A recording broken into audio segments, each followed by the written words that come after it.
Thank you. It's an honor to be here. So many authors, great panel. I'm really thrilled to be in this company and to talk about Gangbuster. I call this a journalist's book. It's narrative nonfiction. It's true crime. It's a kind of history, but I don't usually refer to it as history because to me that implies something else. The fact is, history is too important to be left to historians, really. And I'm not trying to disparage historians, but they have a different approach. We're going into the same places, looking at some of the same kind of material, but we're looking for different things. In some ways, what I do with a book like Gangbuster is closer to what a historical novelist would do in terms of trying to get the atmosphere, the details right. But I'm also, unlike historical novels, I can't make stuff up. I can't have characters that I invent or dialogue that I embellish, or it has to be as scrupulously accurate as what a historian would do. But historians are more interested in these large forces driving things.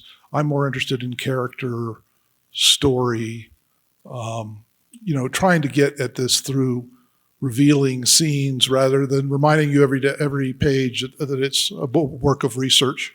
The things that make me feel best about this book are the reviews I get from people that say, I had to remind myself that this really happened, or this reads like a novel, or something like that. If we can achieve that as sort of an archival reporting sort of person, then I feel pretty happy about it. On one hand, it's all true. On the other hand, it doesn't read like a dutiful history, I guess. And in this particular book, I came across pieces of it initially about 15 years ago, when there was a movement to name, there were various candidates being submitted to name the new Justice Center in Denver. And this name Philip Van Cise came up, and he was a one-term district attorney in Denver in the 1920s. And the story was very fragmentary. People knew certain things about it because he had written a book of his own about fighting a group of con men. He called it Fighting the Underworld. But there were a lot of things left out of that book, including his subsequent battle with the Ku Klux Klan. And that was the piece that intrigued me the most, and I wanted to get both of those stories down. So that was part of what started me on that quest. Basically, just wanting to know who this guy was and trying to find out if there was enough material, because I had done other archival work, but going back 100 years, you're wondering just what is there? Can you solve some of these mysteries? As it turned out, there was a lot more material than I had anticipated, and some of it was pretty fabulous, and some of it has to do with the way Van Cise did his job. He was a very meticulous fellow, and he was very interested. He'd had a background in military intelligence. So a lot of his investigations as a gangbuster involved a degree of surveillance that left behind a really interesting trail. And that's the trail I want to talk about a little bit today. I want to show you some images from the research and related to the book, and run through these quickly, give you some idea of my approach to it and the kind of rich material that was there to work with. And then, if there's time, a brief reading to give you a further idea where this was all going, and then hopefully we just have lots of time for questions after that. So let's get started. Eric Larson, who writes these fabulous books like Devil in the White City, once said that every trip to the archive is like a little detective story. You don't know what you're going to find, but there's all kinds of fascinating stuff there. And that was certainly my experience with this.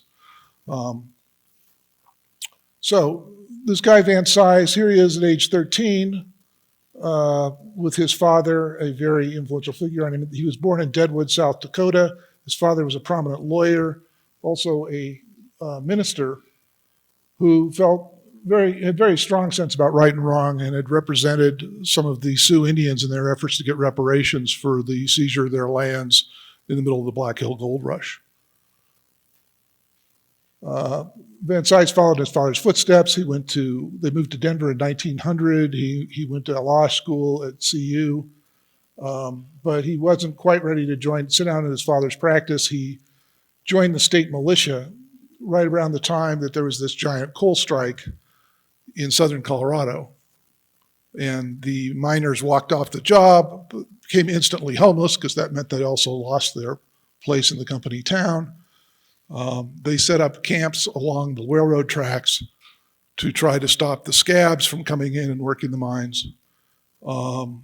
And this all led to what's known as the Ludlow Massacre, the greatest labor conflict in terms of fatalities in American history.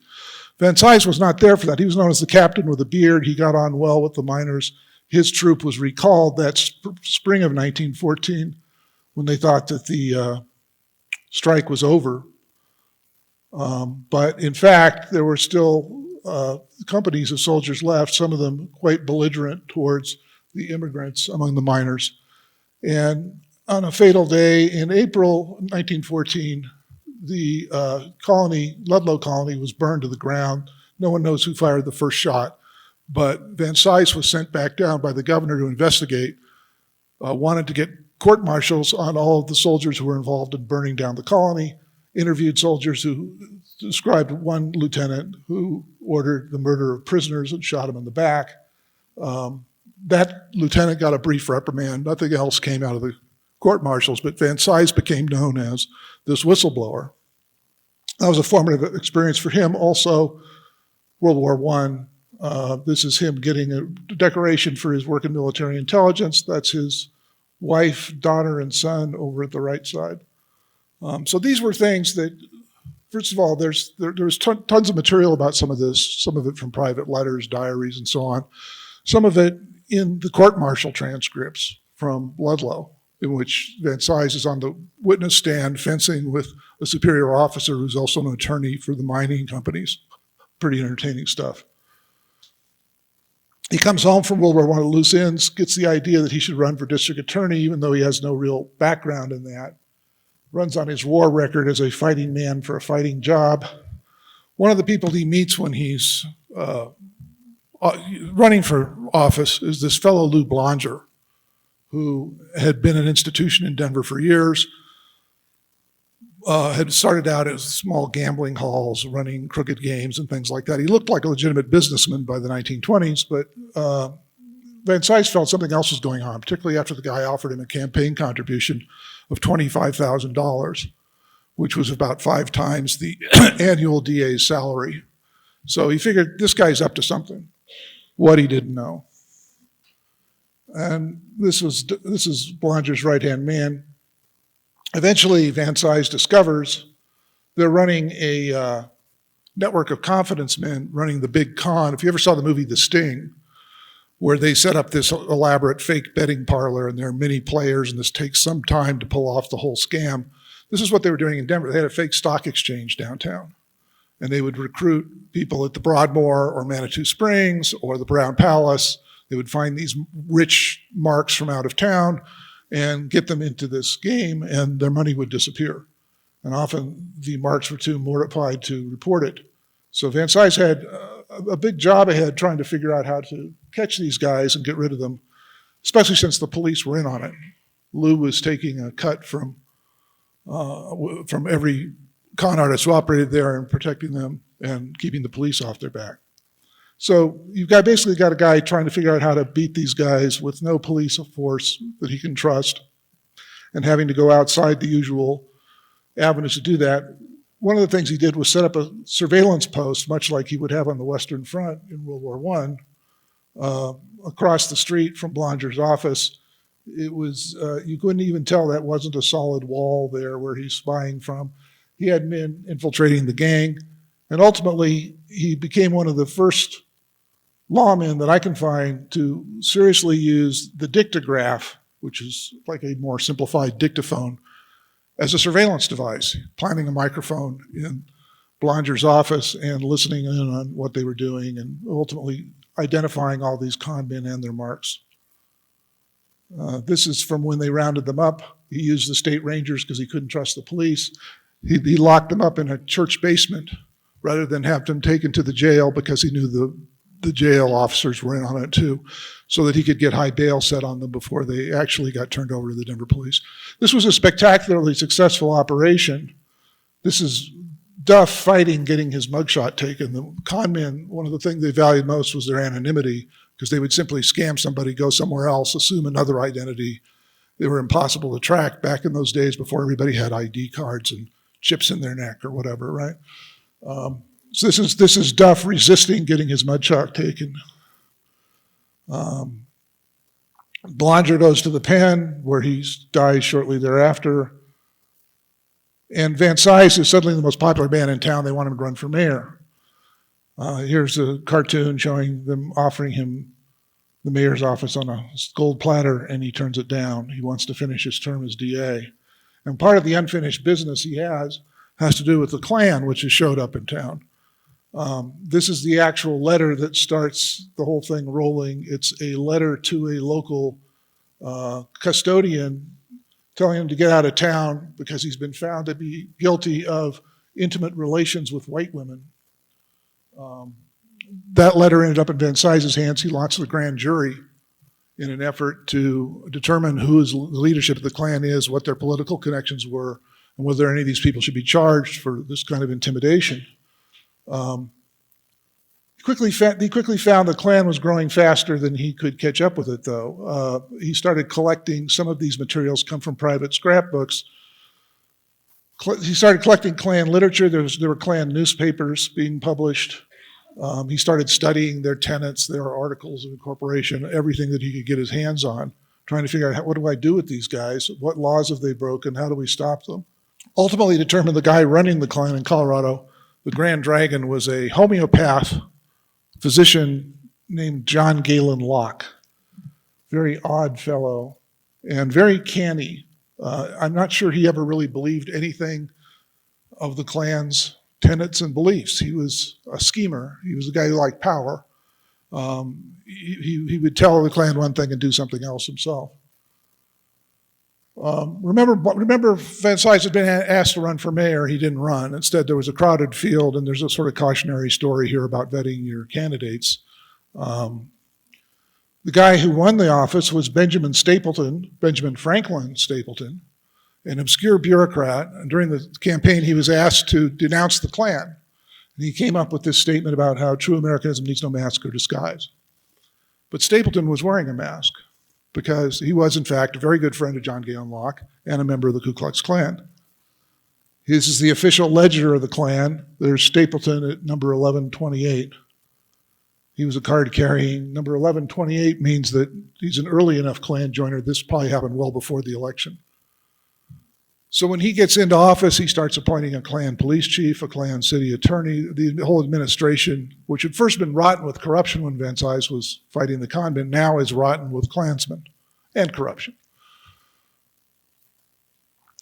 This ran in a national Klan newspaper right after the Stapleton was elected. It's a lone Klansman standing outside City Hall. The message is, we've just taken over Denver. This is a march down 17th Street in Denver. As the group started to become less secretive, it became obvious that you really couldn't hide 4,000 people meeting up on top of Table Mesa Mountain in Golden every Monday night. What's Van Cise doing about all this? He's trying some of the same tactics he used with the con men. He has undercover men going to these meetings, and it was actually pretty difficult to get in. At the start, they had various people checking ID, and they had men on horseback patrolling the mesa and all kinds of stuff. But as it got larger, it got easier to infiltrate.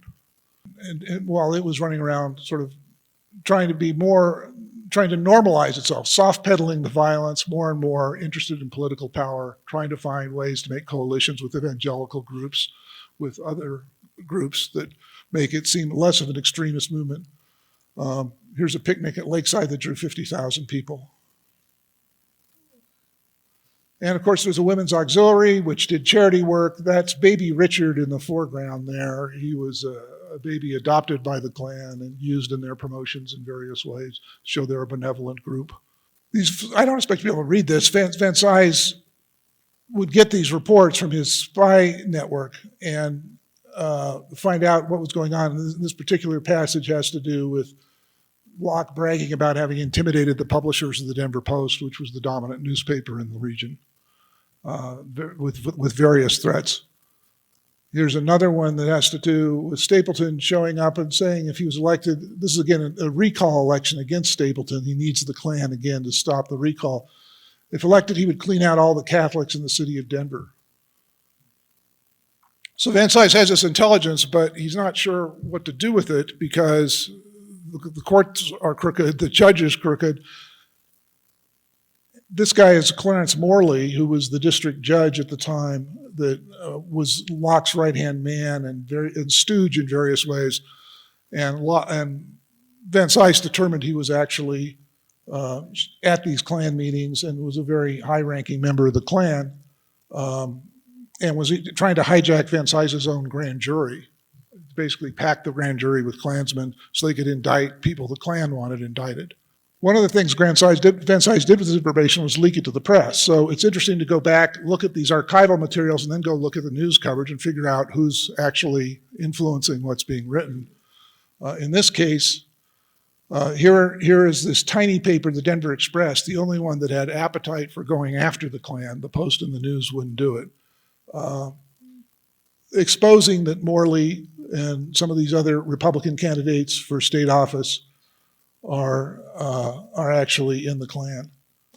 But the other media, not so much. If you read some of the papers in Denver at that time, you would never know some of this stuff was going on. Here, there's a local story about a feel-good story about the Klan dropping flowers from a plane at a funeral, next to a wire service story from LA about the violence that was going on. And some of the other states were much more violent than the Klan in Colorado, although it certainly didn't stop from assaulting some people and intimidating them. Its targets tended to be more Catholics and Jews and immigrants, partly because the black population was not that. They didn't have as strong a presence as, say, the Catholic presence in Denver if you were looking for somebody to scapegoat. They certainly never renounced the white supremacy, and they certainly did try to intimidate people in the Five Points neighborhood as well. Here's the Post in one of its more critical moods, showing Stapleton as a little guy kowtowing to the Klan. But in the 24 election, more and more, again, these are other documents. Some of them Van Cise collected, some of them found in other archives. This is an actual Klan voting guide telling you who not to vote for, little stars by their name if they're Roman Catholic or they're thought to have affiliations with Roman Catholics and are therefore unsuitable. This you can't read at all, but this was a great find. There are moments in the archives when you just feel this live wire connection with the past. And it's so important to get into these firsthand primary stuff as opposed to what was written in the newspaper. This is the typescript of the speech that Van Cise wanted to give. Right before the election, he rented the auditorium for his party of alternative candidates he had assembled very quickly to try to stop the Klan. And he was going to give essentially a PowerPoint presentation. He had these lantern slides with all sorts of documents he was going to put up on a big screen and explain to the citizens of Denver exactly what was going on. He never got to deliver this speech. The Klan packed the house with howling Klansmen who basically tried to shout him down for 5 hours. The police wouldn't intervene. Nobody would do anything about it. It was a near riot.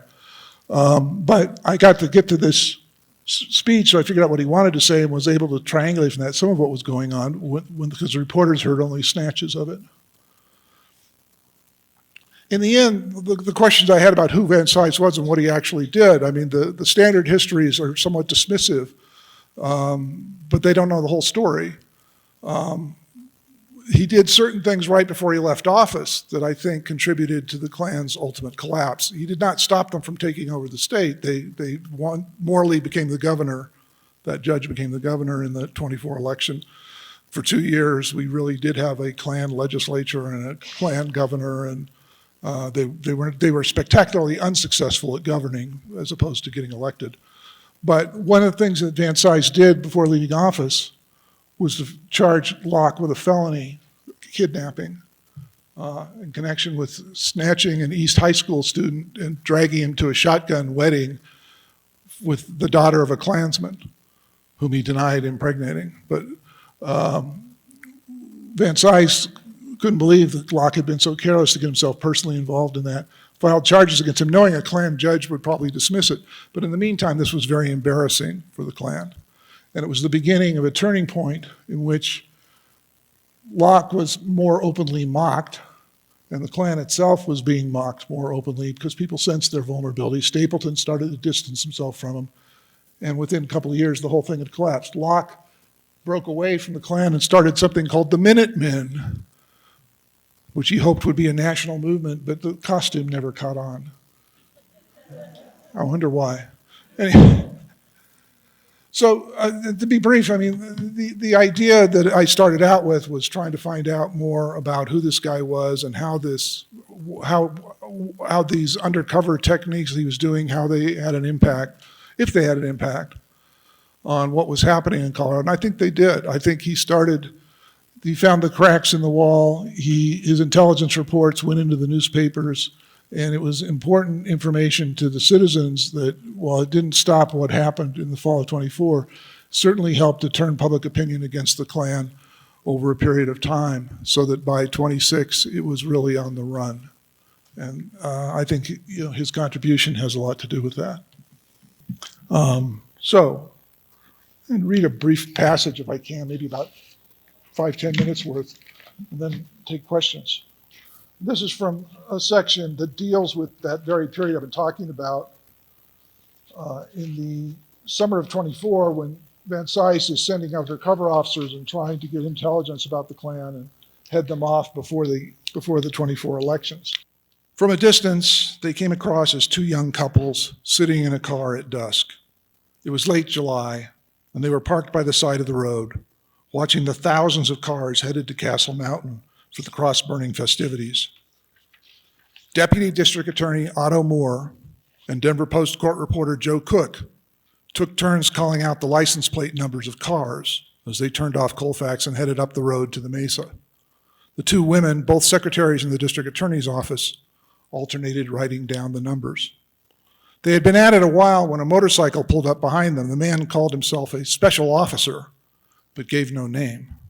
He demanded to know what they were doing. He flashed a badge. So did Moore. Other cars pulled over. They asked the motorcycle driver what was going on. They heaped abuse on Moore and his passengers, calling them traitors and rednecks. Hands reached into Moore's car and snatched the yellow tablets full of numbers out of the women's hands. Moore was outraged. This was a public road. What gave these clowns the right? Moore's Model T touring car was swarmed by Klansmen. They lifted it entirely off the ground, its human cargo still inside, and toted it 75 yards to a spur road. Then a Stutz Bearcat drove up behind them, nosed into the Ford's flimsy rear bumper, and began pushing the car up the road toward the hogback south of Golden. Moore steered as best he could, the powerful roadster propelling them at speeds in excess of what the Ford was used to. After they'd been pushed far from the Castle Mountain traffic, the Stutz disengaged and whipped alongside them. "You'll be damned sorry if you try to come back this way," a man in the Stutz said. Then the roadster rumbled off. Moore didn't try. At that evening's rally, Locke triumphantly announced the seizure of the tablets, one more example of how the Klan was beating the pants off the DA. The crowd was delighted. But throughout the summer, reporters and Van Cise's undercover operatives continued to test the Klan's patience and its security arrangements. The cat and mouse games made good stories down at the press club. But Otto Moore considered the jousting on the roads a minor irritation compared to what was happening in the police department and the courts. From what he could see, the integrity of the justice system itself was in peril. A few weeks after being shoved around by the Bearcat, Moore was assigned to one of the most brazen rape cases he would ever prosecute.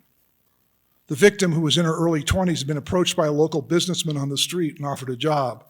She had gone to his office with him ostensibly to meet his partner. She emerged covered with bruises, eyes blackened, clothing torn. She went to the police and explained that the man, Oscar Samples, had demanded sex, then attacked her when she refused. A doctor examined her and confirmed sexual assault.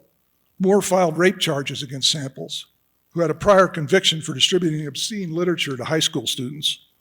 But the complainant was having second thoughts once she learned what the trial process involved. In those days, defense attorneys routinely impugned the character of rape survivors, and newspapers often made their names and their ordeals quite public. Moore arranged for the woman to meet with Judge Morley so that she could express her concerns. The judge spoke with her for 45 minutes. Morley counseled her like a father, Moore recalled many years later. He urged her to protect womanhood against monsters of that kind. The woman agreed to testify. But shortly before the trial, Morley learned that the defendant, Samples, Klan membership number 13709, was a prominent recruiter in the Denver Clavern. The judge summoned Moore to his chambers, said he felt bad about pressuring the woman to proceed, and proposed dismissing the case. By this point, though, the woman was intent on testifying against her attacker. At trial, Morley granted every defense objection and overruled every objection Moore made. The jury still convicted Samples of rape. He was facing 1 to 14 years in prison.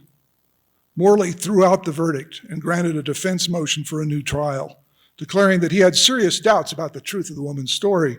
After all, hadn't she gone willingly to the man's office? Moore took the case to trial again. He ended up with a hung jury because he suspected Morley had packed the jury with Klansmen. The third trial also ended in a hung jury, at which point the victim declined to testify again. Moore, who had later served 2 decades on Colorado's Supreme Court, never forgot the hot shame of the case. Whatever fuss the Kluxers made about protecting womanhood, they were happy to let a predator like Samples go free when he was useful to them. And the judge who fixed the whole sorry business, who violated a young woman's trust and protected a rapist, was the Klan's choice to be Colorado's governor. The Klan came into its own that August, stunning the state's political establishment with its grassroots organizing, its coordination, its unexpected numbers. At the Republican County Assembly held at the Denver Auditorium, representatives from neighborhood caucuses gathered to select delegates to the state convention. Roughly 2/3 of the assembled representatives were Klansmen, recognizable to each other by the white carnations they wore in their lapels. Klan police officers stationed at the doors tried to bar reporters and non-delegates, including several veteran party leaders. Locke directed the proceedings from the mayor's box. He effortlessly pushed through an all-Klan ticket of candidates. Van Cise made several attempts to protest the hijacking of his party. "If we don't get fair play, it's going to split the party wide open," he said. He was hissed and shouted down. A week after that, nearly 80,000 Denverites voted in the mayoral recall election, the largest turnout in the city's history. Stapleton trounced Bailey by 31,000 votes, 5 times the margin of Bailey's defeat in the mayoral election of 1923. The incumbent had carried every district in the city. Stapleton released a terse statement saying he felt inspired that the citizens of Denver had twice shown their confidence in him. Locke gave his first substantial interview to the Denver Post, gloating over the returns and leaving no doubt about the mayor's true affiliation. The Klan had charge of the campaign and election of Mayor Stapleton and is entitled to credit for his overwhelming victory. The Grand Dragon spoke disdainfully of the district attorney who had leaked spy reports to the Denver Express right before the recall election in a last-ditch effort to expose Stapleton's kowtowing to the Klan. It hadn't made any difference. We know, that is, I know, that today Phil Van Cise is trying to organize a committee of 100 prominent men to fight the Klan in the coming campaign, Locke told the reporter. I know the name of each man who is taken into Phil's organization. I know he peddled the Klan stuff to a newspaper, and I know he is very foolish to hate the Klan. I'd just like Van Cise to know that we know what he is doing. Locke was well informed. After watching the Klan steamroll the opposition at the county assembly, Van Cise was scrambling to organize an alternative slate of Republican candidates. He had enlisted 100 business leaders and attorneys to sponsor the effort and was hastily recruiting candidates. Van Cise organized a strategy meeting with his backers one evening at the West Side Courthouse. He invited 50 people to attend, fearful that some might be scared off if their names were disclosed too soon. He avoided any public announcement of the meeting. But Locke's spy network was at least as good as the one Van Cise had. The night of the meeting, approximately 300 Klansmen gathered on the lawn outside the courthouse. They formed a line on both sides of the sidewalk. They called out the names of the arriving guests and discouraged several from entering the building. A hearty 24 of Van Cise's supporters ignored the taunts and attended the meeting. The group adjourned around 10 after deciding that the visible government ticket would hold several public rallies in the days leading up to the primary. Van Cise emerged from the courthouse around midnight. A scatter of Kluxers still lingered on the lawn, evidently waiting for him. His path to his car took him through a gauntlet of them. They bumped and shoved him, cursed him, swatted at him. That they didn't do more was probably because of the brightly lit fire station next door. The fire department had not fallen to the Klan as completely as the police. And that night, the station was staffed by Catholics and other anti-Klan employees. Van Cise made it to his Ford. The Klansmen piled into their cars, waited for him to pull away, then followed. Van Cise felt like a grand marshal leading a parade. Instead of driving home through the relatively empty streets of Capitol Hill, he headed downtown, the Kluxers in hot pursuit. He had not gone far when he saw a water truck ahead, lumbering toward a hydrant. He slammed on the accelerator and squeezed into the shrinking space between the truck and the curb, then whipped around a corner. Behind him, he heard a crash and screams. 2 cars remained on his tail. He took several sharp turns, pulled over on a deserted street, proceeded on foot, creeping through alleys and hopping fences until he was home. The next morning, he phoned Locke. "I am carrying a .45, he said, "and I've run from your gang for the last time. When I shoot to kill." He carried the pistol in a shoulder holster for months. A year or so later, he had a confidential conversation with a Klansman who claimed to have been one of his pack of pursuers that night. The man said that the group had planned to kidnap him and castrate him, but the presence of the Catholic firemen had made them hesitate. They figured they would have better luck catching up with him on the streets. Then the water truck got in the way, he said, and your damn Ford was too fast. Thanks.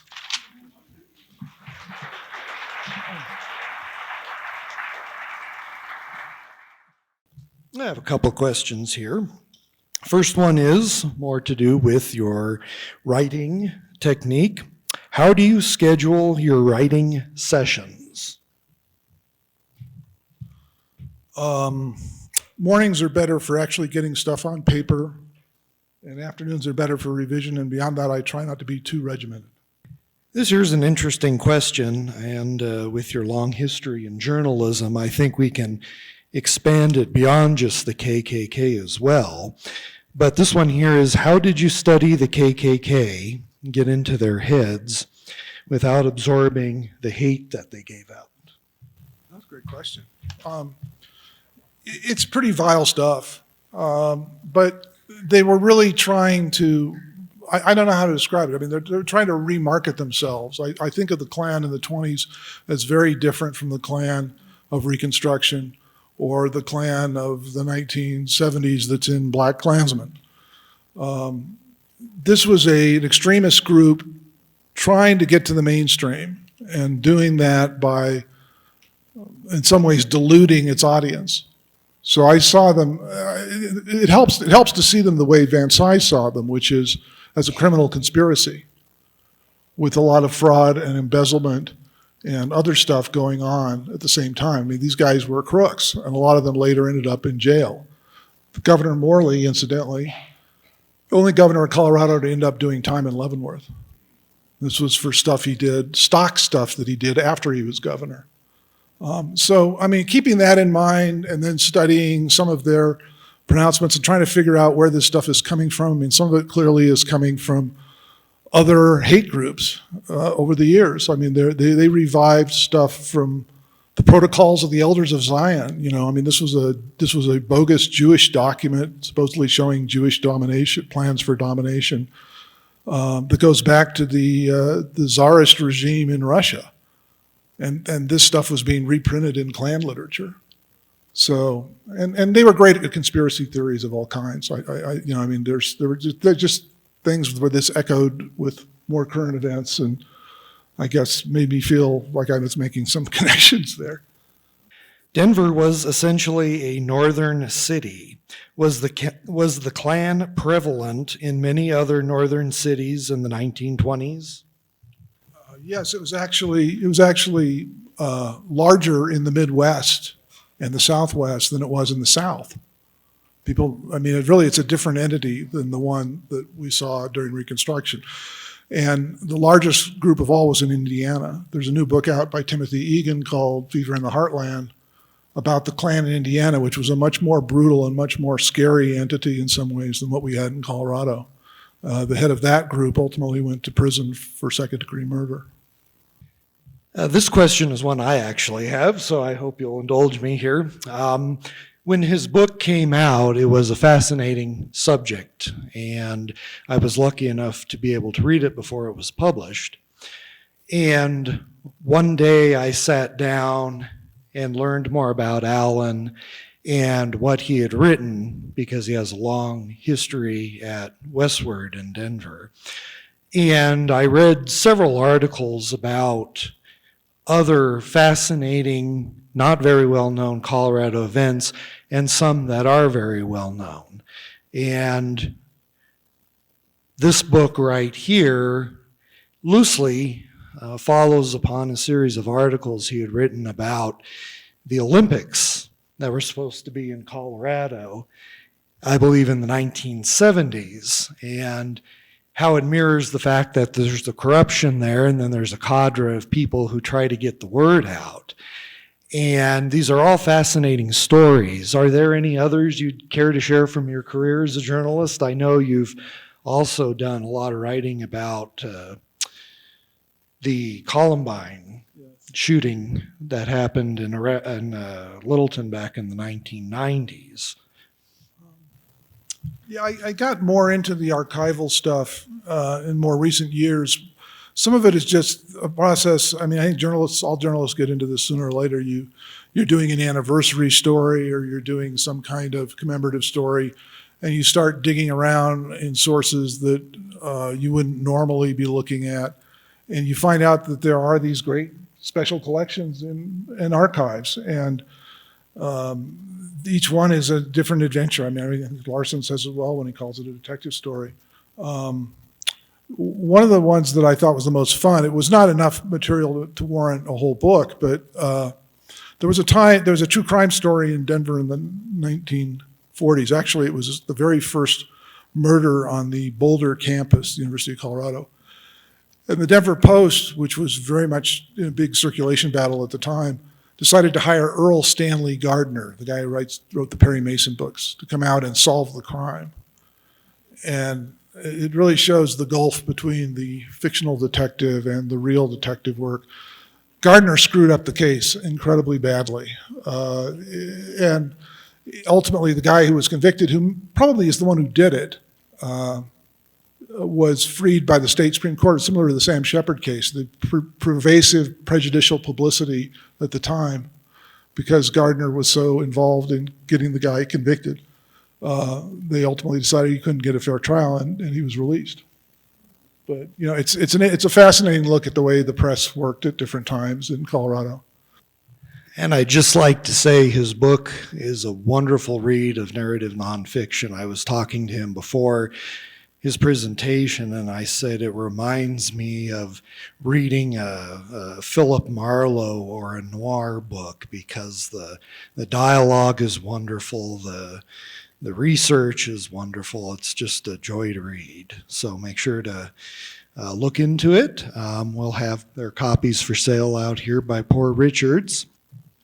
Yes. In fact, what's interesting about the whole debate we've had in recent years over monuments named for people tied to white supremacy and things like that.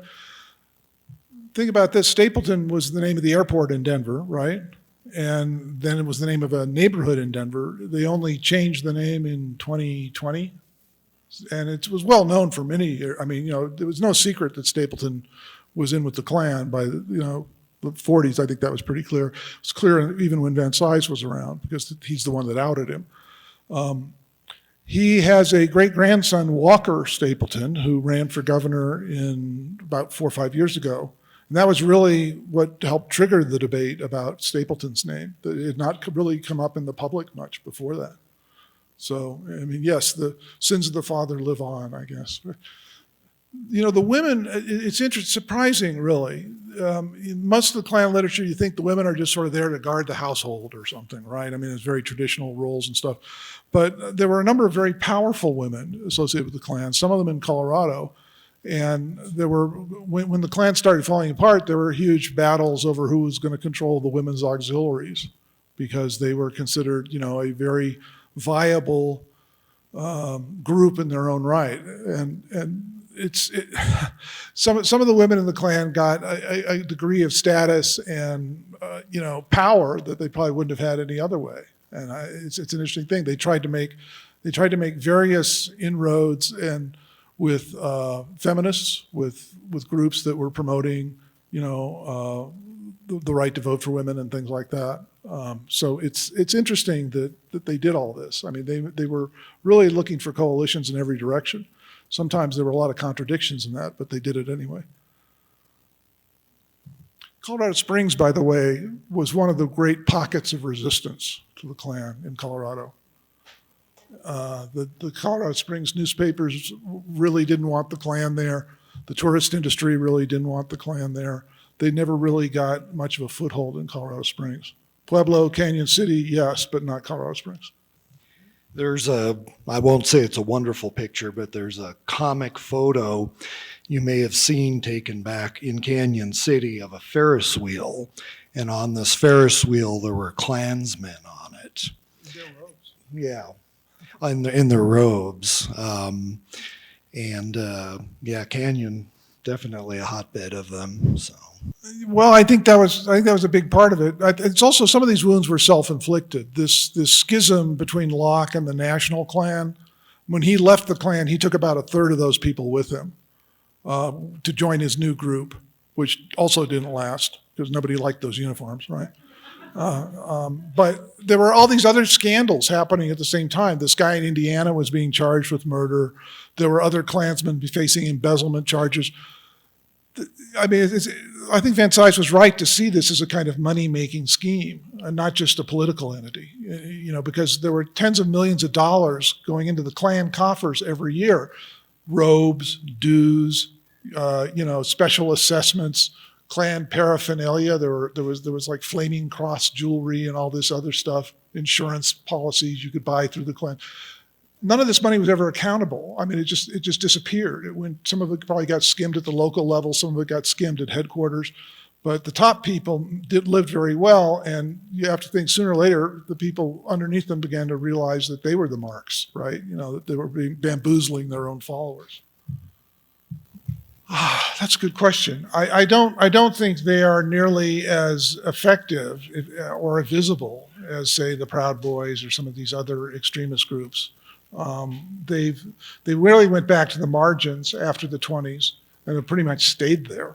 I mean, there was a resurgence in Colorado in the 90s. I remember in the early 90s in Denver, there was all this protesting around Martin Luther King Day. This guy named Sean Slater, who was like a young Klansman then, but they like rolled up and disappeared pretty quickly too. So I can't think of any sustained movement that's anything close to what they had in the 20s. Thank you so much. Enjoyed it.